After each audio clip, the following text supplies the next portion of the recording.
دو الفاظ ہم نے لیے اور ان کو اکٹھا کر دیا اور ان سے ایک لفظ بنایا سرسبز، یعنی ایسی جگہ جہاں پر بہت سا سبزہ ہے، تو اس کو بھی ہم نے مرکب لفظ کہا کیونکہ یہ بھی دو الفاظ سے مل کر بنا ہے۔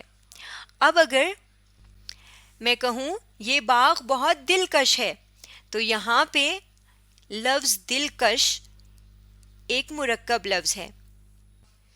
کیسے؟ دل ایک لفظ ہے جو جسم کا ایک حصہ ہوتا ہے، آپ جانتے ہیں، اور کش دوسرا لفظ ہے۔ کش کا مطلب ہوتا ہے کھینچنا، یعنی دلکش ہم نے دو لفظ لیے اور ان کو آپس میں جوڑ کے ایک لفظ بنا لیا، تو ان کو ہم نے کہا مرکب لفظ۔ جب ہم نے دونوں لفظوں کو جوڑا تو اس کا مطلب بنا پیارا، دل کو اچھا لگنے والا۔ یہ باغ بہت دلکش ہے یعنی یہ میرے دل کو بہت اچھا لگ رہا ہے، یعنی مجھے بہت پیارا لگ رہا ہے۔ تو اس طرح ہم مرکب لفظ بناتے ہیں ایک سے زیادہ الفاظ سے۔ آئیے اس کو مزید سمجھتے ہیں۔ ہم بعض لفظوں کو یعنی کچھ لفظوں کو واو کے ذریعے بھی آپس میں جوڑ کے ایک لفظ بناتے ہیں۔ جیسے آپ نے ایک لفظ سنا ہوگا صبح و شام۔ اب دیکھیے صبح ایک لفظ ہے اور شام دوسرا لفظ ہے، یہ دونوں مختلف وقتوں کے نام ہیں۔ صبح بھی ایک وقت کا نام ہے اور شام بھی ایک وقت کا نام ہے۔ اب ہم ویسے تو انہیں اگر لکھیں تو ہم یوں بھی لکھتے ہیں نا، صبح اور شام، لیکن جب ہم ان دونوں لفظوں کو اکٹھا کر کے ایک لفظ بنانا چاہیں گے تو ہم کیا کریں گے، اس اور کی جگہ ہم واو لکھ دیں گے اور یہ بن جائے گا صبح و شام۔ تو جب اس طرح سے ہم اس کو بنائیں گے واو کے ذریعے جوڑ کے تو ہم اس کو مرکب لفظ کہیں گے، یعنی دو لفظوں کو ہم نے آپس میں واو کے ذریعے ملا دیا تو اس کو بھی ہم نے مرکب لفظ کہا۔ اب یہاں بھی ایک سے زیادہ الفاظ کو آپس میں ملایا ہے اور ایک لفظ بنایا ہے، اس لیے ہم نے اس کو مرکب لفظ کہا ہے۔ آپ نے اس طرح کے الفاظ اپنے سبق میں بھی پڑھے ہوں گے، نظم میں بھی پڑھے ہوں گے۔ جیسے یہاں پر میں نظم کا ایک جملہ لکھتی ہوں، حاضر ہوں مدد کو جان و دل سے۔ اب یہاں پہ جان و دل آپ دیکھیں دو لفظ ہیں الگ الگ، جان اور دل۔ جان ایک لفظ ہو گیا، دل دوسرا لفظ ہو گیا۔ اب ان دونوں لفظوں کو ہم نے واو کے ذریعے جوڑا ہوا ہے، جان و دل، یعنی ہم نے ایک لفظ بنایا ایک سے زیادہ الفاظ کو جوڑ کے، تو اس لفظ کو ہم نے کہا مرکب لفظ۔ اب جان کا الگ سے مطلب ہوتا ہے زندگی، کسی کی زندگی، کسی کی جان، اور دل جسم کا ایک حصہ ہے۔ جب ہم نے دونوں کو آپس میں ملا دیا واو کے ذریعے، جان و دل، حاضر ہوں مدد کو جان و دل سے، تو یہاں پہ اس مرکب لفظ کا مطلب یہ بنا کہ میں اپنی پوری مرضی سے اور اپنی خوشی سے آپ کی مدد کرنے کے لیے موجود ہوں، حاضر ہوں۔ تو اس طرح جب ہم مرکب لفظ بناتے ہیں تو اس سے معنی بھی اپنا ہم معنی بھی واضح کر لیتے ہیں، یعنی جو بات ہم کہنا چاہ رہے ہوتے ہیں ہم وہ اچھے طریقے سے کہنے کے لیے دو لفظوں کو ملا کر ایک لفظ بناتے ہیں، تو اس طرح ہم زیادہ اچھے طریقے سے اپنی بات سمجھا سکتے ہیں۔ ایک اور چیز آپ نے یاد رکھنی ہے کہ کچھ لفظوں کو ہم زیر کے ذریعے آپس میں جوڑ کر بھی مرکب لفظ بناتے ہیں، یعنی ایک سے زیادہ الفاظ کو جب ہم زیر لگا کر کسی ایک حرف کے نیچے زیر لگا دیتے ہیں اور اگلے حرف کو، اگلے لفظ کو اس کے ساتھ لکھ دیتے ہیں، تب بھی مرکب لفظ بن جاتا ہے۔ جیسے یہاں پہ میں نے لکھا ہے محب وطن۔ محب ایک لفظ ہے اور وطن دوسرا لفظ ہے۔ محب کا مطلب ہوتا ہے محبت کرنے والا اور وطن کا مطلب ہے ملک۔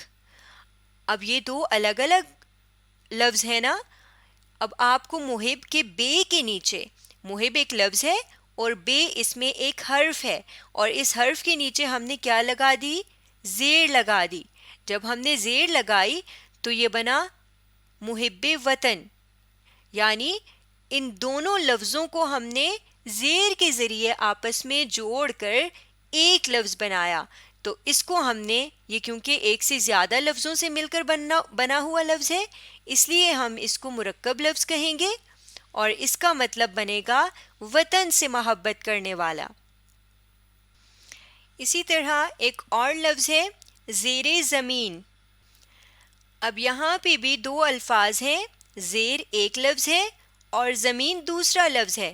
ایک سے زیادہ الفاظ کو آپس میں زیر کے ذریعے جوڑا ہے، یعنی دو الفاظ کو ہم نے زیر کے ذریعے آپس میں جوڑ کر ایک لفظ بنایا ہے، اس لیے ہم اس کو مرکب لفظ کہیں گے. زیر کا مطلب ہوتا ہے نیچے اور زمین تو آپ کو معلوم ہے کسے کہتے ہیں. تو جب ہم نے زیر کے نیچے، زیر کے رے کے نیچے ہم نے یہ والی زیر لگا دی اور آگے لکھ دیا زمین، زیر زمین یعنی زمین کے نیچے، تو ہم اس لفظ کو مرکب لفظ کہیں گے. یہاں پہ میں ایک جملہ لکھ رہی ہوں، استانی تختہ سیاہ پر لکھ رہی ہے. اب دیکھیے یہاں پہ تختہ سیاہ مرکب لفظ ہے کیونکہ یہ دو الفاظ سے مل کر بنا ہے. کون کون سے الفاظ ہیں؟ تختہ ایک لفظ ہے یعنی بورڈ، اور سیاہ جسے ہم کالا بھی کہتے ہیں، سیاہ کا مطلب کالا یعنی کالا بورڈ.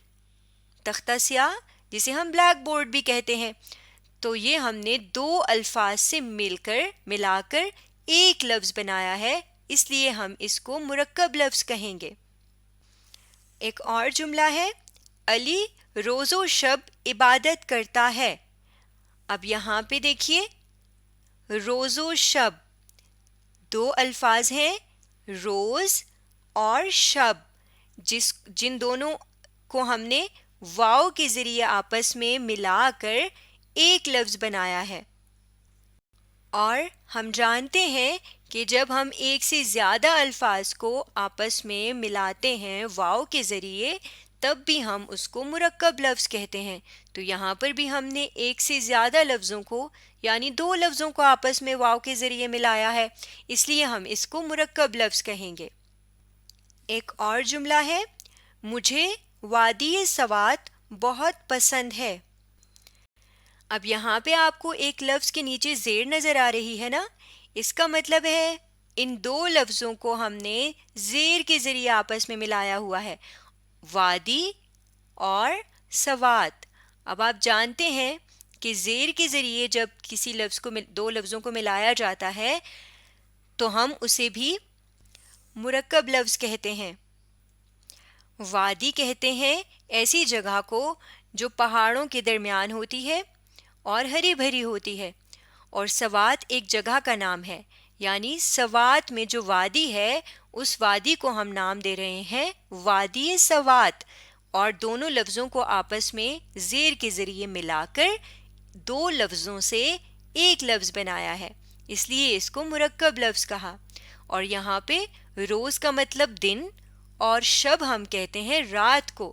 جب ان دونوں لفظوں کو ہم نے آپس میں ملایا واو کے ذریعے تو یہ بنا روز و شب، اور اس کا مطلب بنا ہر وقت، یعنی علی ہر وقت عبادت کرتا ہے.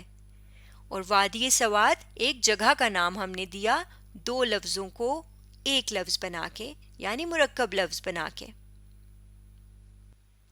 آج ہم نے مرکب الفاظ سیکھے ہیں.